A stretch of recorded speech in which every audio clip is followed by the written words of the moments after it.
Radio UNAM es un medio que promueve el diálogo, la diversidad y la libertad de expresión en un marco crítico y respetuoso. Los comentarios expresados a lo largo de su programación reflejan la opinión de quien los emite, mas no de la radiodifusora. Hipócrates 2.0. Nutrición. Bioética. Estrés. Vacunación. Salud. El Programa Universitario de Investigación en Salud y Radio UNAM presentan Hipócrates 2.0. Investigación y vanguardia en salud.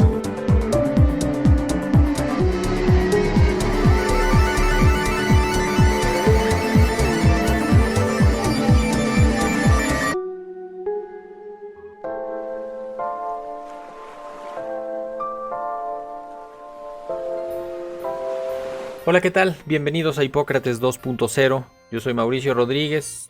Para el programa de hoy invitamos a un colega patólogo, escritor, y el tema que decidimos abordar esta semana es el de pensamiento y escritura en medicina. Ya verán que es un tema muy vasto, muy bonito, y queremos precisamente desarrollarlo un poco porque pues algunos ven la medicina como en una crisis, otros lo ven como en una oportunidad. Estamos en un momento muy peculiar, pasando la etapa crítica de la pandemia, entrando la modernización de una manera arrolladora desde hace varios años. Entonces, pues de todo esto vamos a platicar con el doctor Luis Muñoz Fernández. Él es médico cirujano, tiene la especialidad en anatomía patológica. Después tiene un máster en oncología molecular y en bioética y derecho. Él es profesor de bioética y de historia y filosofía de la medicina en la Escuela de Medicina en el estado de Aguascalientes. Es el patólogo decano del Centenario Hospital Miguel Hidalgo, también ahí en esa misma ciudad. Presidente y coordinador de comités hospitalarios de bioética. Miembro del Colegio de Bioética y de la Asociación de Bioética y de Derecho de la Universidad de Barcelona. Y pues quizá uno de los aspectos que más nos van a interesar para la charla de hoy, ha sido columnista semanal en el Heraldo en Aguascalientes desde hace más de 10 años, y incluso tiene una columna que se llama El Ciudadano Atento, y ha recopilado sus textos en 2 libros, uno que se llama Mesa de Autopsias y el otro Reflexiones de un patólogo provinciano. Él puso ese título. Pero pues lo primero es darte la bienvenida, Luis. Muchísimas gracias por aceptar la invitación a Hipócrates 2.0. No, Mauricio, pues gracias a ti, al doctor Samuel Ponce León, por esta oportunidad. Muy complacido y muy honrado de compartir este espacio con ustedes. Oye, Luis, pongamos así algunas ideas sueltas. La medicina, el quehacer del médico es como la tribuna antropológica por excelencia, ¿no? Ahí observamos al individuo, a su entorno y desde luego a su enfermedad. Pero tenemos todas estas miradas y con eso pues construimos, interpretamos, comprendemos en el mejor de los casos la vida contemporánea, entendemos la historia y tal vez construyamos futuros mejores. Pero ¿cómo ves esta primera ventana que abro? Pues mira, has tocado el punto clave porque has mencionado una palabra que ya venía yo pensando en ella antes de llegar esta mañana aquí. Dijiste el quehacer del médico, ¿no? En efecto, yo recuerdo y siempre tengo presente las palabras del doctor Leonardo Viniegra Velázquez, un médico internista y experto en educación médica, que fue incluso director de la División de Estudios de Posgrado en Medicina de la Universidad Nacional Autónoma de México, y que nos decía que un médico siempre tenía que reflexionar sobre su quehacer cotidiano. En efecto, el médico tiene una inmensa oportunidad de traspolar lo que ve a un espacio, a un panorama mucho más amplio, ¿no? Aquí recuerdo, por ejemplo, las palabras de un gran patólogo de la historia de la medicina, el alemán Rudolf Virchow, que decía: realmente la política no es más que medicina a gran escala. Y es así. Lo que vemos en los individuos se puede traspolar a lo que, como tú decías, ocurre en su entorno inmediato, que es su familia, su ciudad, y desde luego, pues hacia panoramas mucho más amplios. Por eso creo que los médicos tenemos ese privilegio, solo que no todos lo aprovechan, eso también hay que decirlo. Hoy en día la medicina tiene una carga tecnológica, como en otras muchas áreas del conocimiento, muy importante que nos obliga a enfrascarnos en ella. Y eso a veces pues nos limita un tanto esta visión panorámica que es muy necesario tener. La medicina tiene una estrategia de trabajo y de, digamos, todo el quehacer de la medicina ya con el paciente y con la información que tiene como esta búsqueda de inferencias deductivas, ¿no? Tiene un método para buscar, para interpretar la información, para plantear diagnósticos, para plantear tratamientos. Muchas veces, pues no solo en función del paciente o de su enfermedad, ¿no? Sino de casi de la vida misma. Y esto sirve también para observar, ahora sí que todo lo otro que pasa en la vida cotidiana. Estamos pues constantemente pendientes de sus comunidades, que estén viendo y tratando de obteniendo información fácilmente, precisamente por este ejercicio mental que están haciendo durante su entrenamiento con los pacientes y después en el ejercicio de su profesión. Sí, esto que acabas de decir, pues es lo que conocemos como el método clínico, ¿no? Que la verdad hay que señalarlo, parece estar en extinción, pues confiamos muchos de estos análisis a procesos automatizados, a listas de cotejo y a una serie de cuestiones, pero es el tesoro de la medicina, este método que uno aprende en efecto desde que la estudia y luego cuando la ejerce, pues nos permite reunir estas informaciones. Imagínate yo que soy médico patólogo, es decir, que me asomo al microscopio todos los días para ver tejidos y células y como yo siempre les digo, mi capacidad crítica se ve nutrida por este ejercicio cotidiano porque siempre ando buscando la célula maligna, ¿no? Entonces, de la célula maligna paso a la sociedad enferma y sucede exactamente lo mismo, ¿no? En efecto, este método te permite asomarte y detectar una serie de patrones, una serie de conductas, una serie de fenómenos que nos ayudan mucho a comprender y a tener una visión pues más amplia de la realidad. Y en este sentido, la escritura, el volcar esto de manera escrita, también nos permite ordenarlo y darle una secuencia lógica que la haga comprensible a quien nos lee. De hecho, pensaba ahorita que decías de tu quehacer como médico es asomarte a un microscopio y tener la mirada de ese mundo microscópico del paciente, de un pedacito del paciente, pero que lo conectas con lo que el clínico te dice, con lo que está en el expediente y con lo que ahí se construye, que yo creo que ese es lo que hace este quehacer y esta sabiduría en el hospital, que se logra solo conectando entre todos. Y ahí quiero llevar también un poquito antes de pasar a lo de la escritura sobre este rol educativo que tiene el médico, que también es algo pues que lo tienen la mayoría de los médicos, ¿no? En algún momento de su formación participan en el proceso de enseñanza y hay una especie de transmisión del conocimiento permanente, que eso también va desarrollando destrezas de comunicación y destrezas para ir apropiándose del conocimiento para transmitirlo y que eso es fundamental a la hora que se tiene que hacer cualquier intervención con el paciente o cuando se va a escribir al respecto, ¿no? Tienes toda la razón. La docencia es una actividad fundamental que debiera llevar a cabo todo médico, ¿no? De hecho, la palabra doctor justamente viene de docere, o sea, de el que enseña, ¿no? Y nuestra obligación es hacerlo de manera comprensible y como patólogo, pues en particular, además, intervenimos de una manera muy peculiar porque lo que encontramos en las biopsias, en las piezas quirúrgicas y eventualmente en las autopsias médicas que también realizamos, se convierte en una información valiosísima para formar a los demás médicos, ¿no? Para enseñarles, por ejemplo, la incertidumbre como parte de la enfermedad, lo que sucede cuando se contrasta la hipótesis que llamamos diagnóstico clínico con la realidad anatómica, estructural del cuerpo humano, y cómo hay cosas que evidentemente escapan a esos límites y que sin embargo para el paciente son altamente significativas, ¿no? La labor educativa del médico es uno de los deberes sagrados que debe siempre tener el médico en mente. Se distingue los tiempos actuales pues por por los contenidos breves, por la fugacidad, ¿no? de los mensajes. Esto dificulta, especialmente cuando se trata de abordar temas complejos, pero son temas que tenemos que poner frente a ellos y que tenemos que, pues, ayudar a que se entiendan, ¿no? Pienso en dos en concreto, que son el calentamiento global, ¿no? El cambio climático. A veces es algo intangible, es algo que la gente no se lo imagina, no sabe cómo aterriza la realidad del calentamiento global, del cambio climático. Se alteran las cosechas y eso aumenta el precio de los alimentos.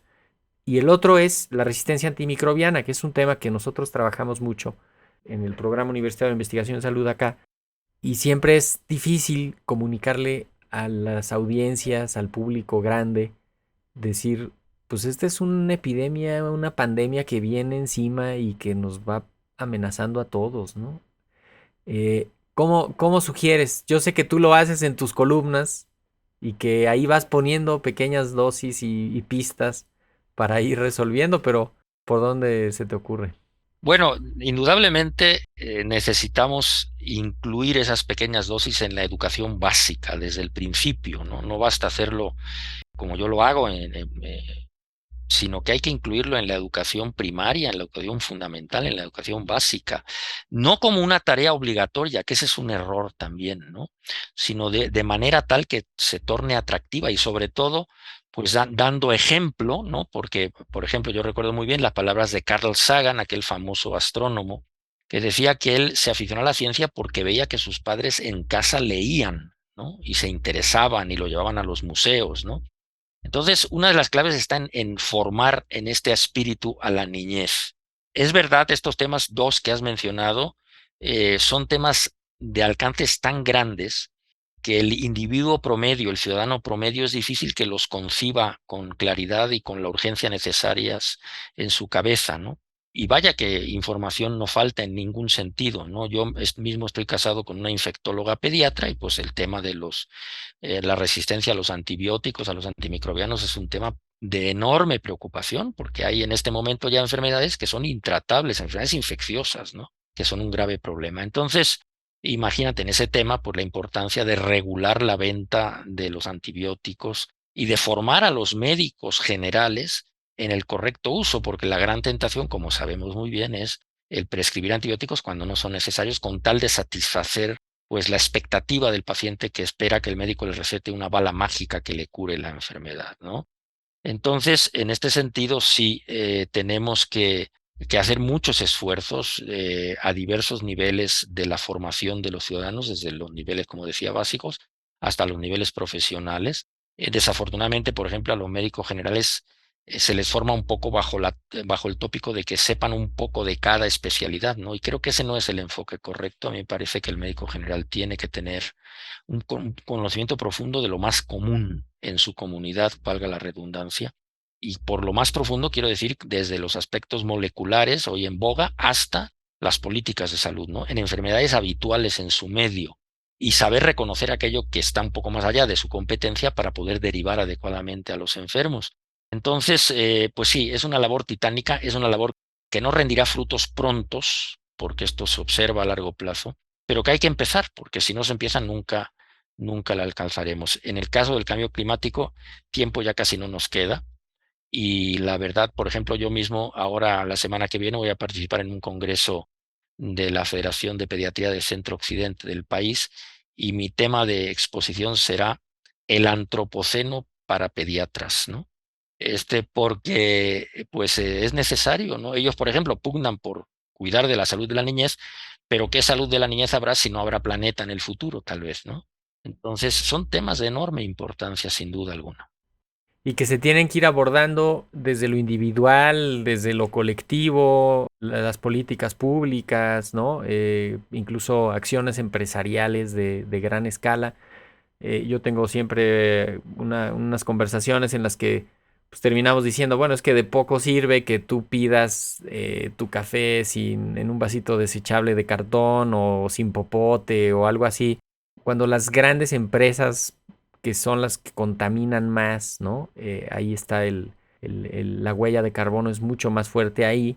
También piensa uno, pues es que todo suma y todo va aportando, y si pues todos los ciudadanos, individuos, nos empezamos a preocupar por esos pequeños gestos de diferencia, pues podría ser que se haga y se construya en lo macro algo que sí tenga impacto. Lo importante es poner el tema sobre la mesa y que las personas en todos los niveles hagan algo al respecto. Otro punto que quería platicar contigo, Luis, es la escritura. Tú escribes cotidianamente, seguramente algunas veces tus columnas tienen un impacto más profundo, algunas se quedan en lo superficial y van ahí contribuyendo a la mirada cotidiana. Hay de todo, esa es la ventaja de las columnas así frecuentes de largo calado que van aportando y que terminan siendo una obra en conjunto muy interesante. Pero en concreto quería preguntarte un par de cosas. Lo primero es, ¿de qué escribías antes de la pandemia? ¿Y qué tanto la pandemia ha cambiado el enfoque de lo que estás escribiendo? O incluso estás revisitando temas que ya habías tocado y que tú ya los tenías más o menos definidos y la pandemia te hizo cambiar de aspecto. También, como qué retroalimentación has tenido en esta etapa de transición de la pandemia con respecto a tu columna. Pues mira, Mauricio, la columna ha tenido 3 nombres distintos. En un principio se llamaba Mesa de Autopsia, luego pasó a llamarse El Observatorio después de mis estudios en bioética, y luego, en forma más reciente, se llama El Ciudadano Atento. Mi idea original fue escribir sobre la interacción entre medicina y sociedad, un poco de historia de la medicina, algo de divulgación científica. Me parece esta última de enorme importancia en nuestro país y hay poco periodismo científico de calidad en general, cuando en otros medios y en otros lugares se da pues de una manera mucho más apropiada. De todo eso escribía antes de la pandemia y alguna cosa más, pero evidentemente cuando apareció la pandemia, pues la tentación fue escribir sobre el origen primero y luego pues el desarrollo, escribir sobre los grupos antivacunas, sobre los tratamientos sin sustento científico que proliferaron, sobre todo en la etapa inicial de la pandemia, el famoso dióxido de cloro y otros.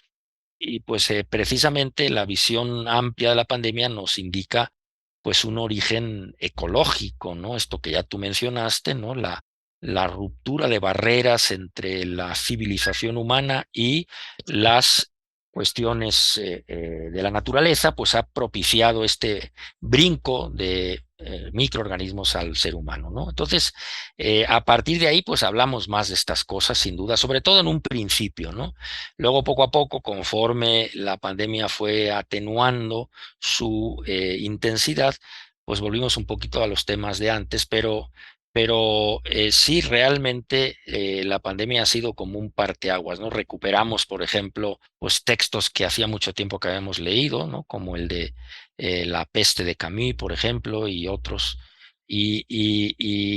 Pues estos se han vuelto ahora mucho más frecuentes y en la biblioteca de un servidor, pues de pronto, pues volvieron a aparecer textos como ese que te menciono, pero además se agregaron el de Camarón de Boccaccio, por ejemplo, ¿no? El Diario de la Peste de Daniel Defoe, y de pronto surgieron otros muchos que se han ido agregando, muy interesantes, incluso libros de ficción, novelas sobre estos temas, y bueno, interesantes análisis, ¿no? Que vinculan todo esto de la pandemia con algo que a veces no se menciona mucho y que parece ser un factor fundamental que liga la pandemia y el cambio climático, por ejemplo, que es el modelo socioeconómico hegemónico de Occidente, que tiene un papel fundamental, ¿no? Y son cada vez más los que dicen que esto está en el fondo de todo, ¿no? Claro, y que cuando uno se lo escucha a un funcionario público tiene un significado distinto, ¿no? Por la carga política de los discursos de los políticos, pero cuando uno lo escucha en foros académicos, cuando uno lo escucha en una discusión un poco alejada de esa carga política, curiosamente cobra peso político, porque sí, es decir, o sea, el modelo capitalista, voraz, tiene una inercia que está destruyendo el planeta, pero no se puede frenar porque es víctima de su propio arrastre. Tampoco puedes de pronto dejar de consumir o algo así porque se frena el mundo y no se puede, ¿no? De hecho, lo vimos en la pandemia. Y yo creo que esa es una esencia de de este asunto que estamos pues todos tratando de descifrar. Yo también no sé cómo estés viendo tú ahí en tu ciudad, pero, pero sí se siente como, como la gente está más sensible, la gente está, ves más incidentes de tráfico, ves más tráfico en las calles, ves la gente está un poquito más irritable todavía. Y hay una nube de enfermedad mental que ahí viene avanzando, ¿no? Ansiedad, depresión, divorcios, violencia intrafamiliar, adicciones, abuso infantil. Híjole, eso vamos a irlo cosechando en los siguientes años. Sin duda, es un fenómeno, como dicen ahora, emergente, ¿no? Es decir, lo estamos viendo por encima del horizonte en el que habitualmente poníamos las cosas y surge como un gran elemento que a veces los mismos médicos no tomábamos muy en cuenta, hay que reconocerlo, ¿no? La parte de la salud mental es enormemente importante, y la pandemia nos ha puesto contra la pared en ese sentido y ha revelado muchas de las dinámicas distorsionadas que ocurrían intramuros y que no se veían anteriormente, ¿no?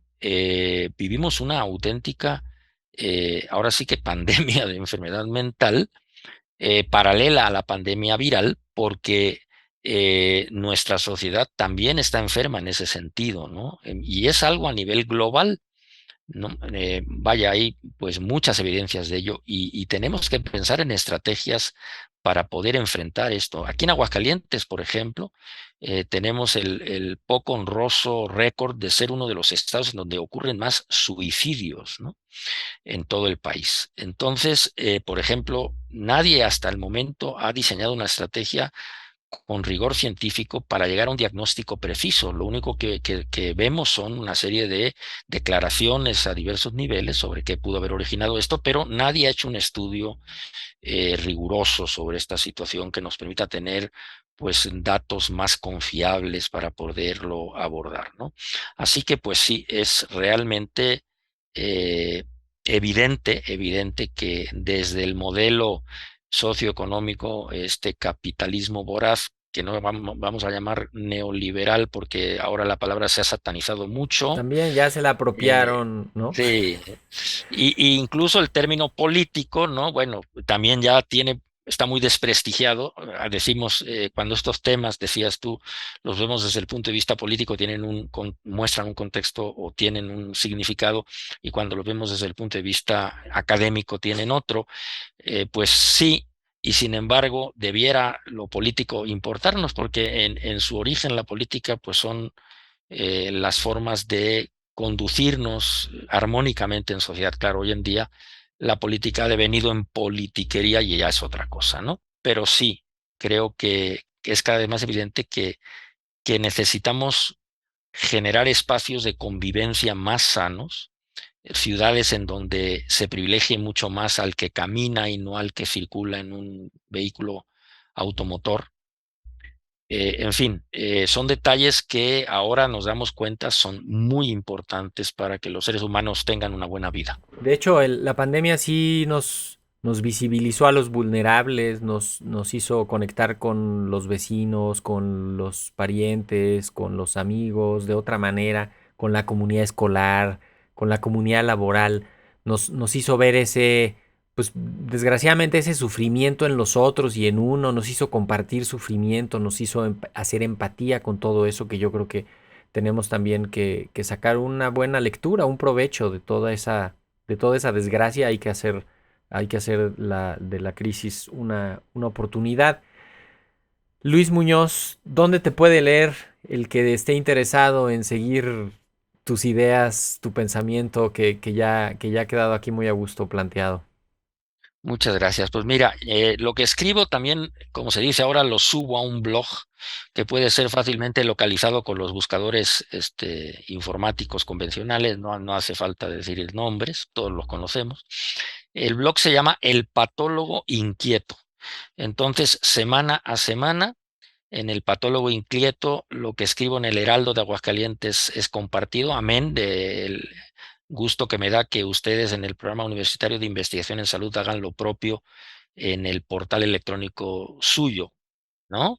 Entonces, pues existen esas dos posibilidades fáciles de acceder a ellas, y pues te agradezco enormemente el que me hayas entrevistado y conversado contigo. Eres una persona con la que la conversación se vuelve una delicia, que hoy en día es algo rarísimo. Vivimos épocas de ruido y de prisa, y la conversación requiere interlocutores como tú. Muchas No, hombre, gracias. muchísimas gracias por tus palabras y ciertamente este programa tratamos de platicar con expertos, con especialistas, pero también de platicar con personajes que nos ayuden a interpretar la vida contemporánea, y la audiencia lo aprecia. La audiencia siempre nos retroalimenta y nos dice: está padre, qué bueno que invitaron a tal y es un tema interesante, y siempre seguramente ya lo verás ahí si es que tienes abiertos los comentarios en tu blog.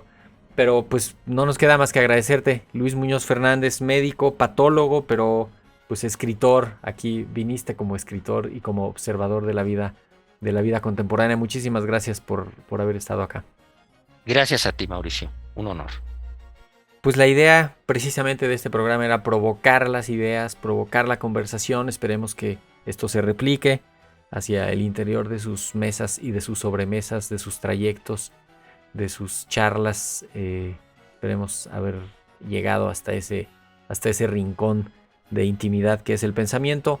Escúchenos la próxima semana. Vamos también a traer otros temas interesantes. Yo soy Mauricio Rodríguez. Esto fue Hipócrates 2.0. Quédense en sintonía de Radio UNAM. Hasta la próxima.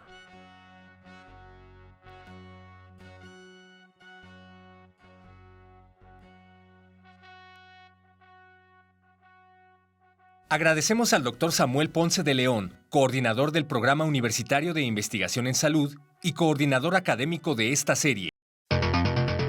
El Programa Universitario de Investigación en Salud y Radio UNAM agradecen tu escucha. Te esperamos la siguiente semana para platicar sobre lo último en materia de salud e investigación En Hipócrates 2.0. Investigación y vanguardia en salud. Se despiden de ti en la producción Patti Gamboa, Héctor Castañeda y Alejandra Gómez. Hipócrates 2.0. Radio UNAM. Experiencia Sonora.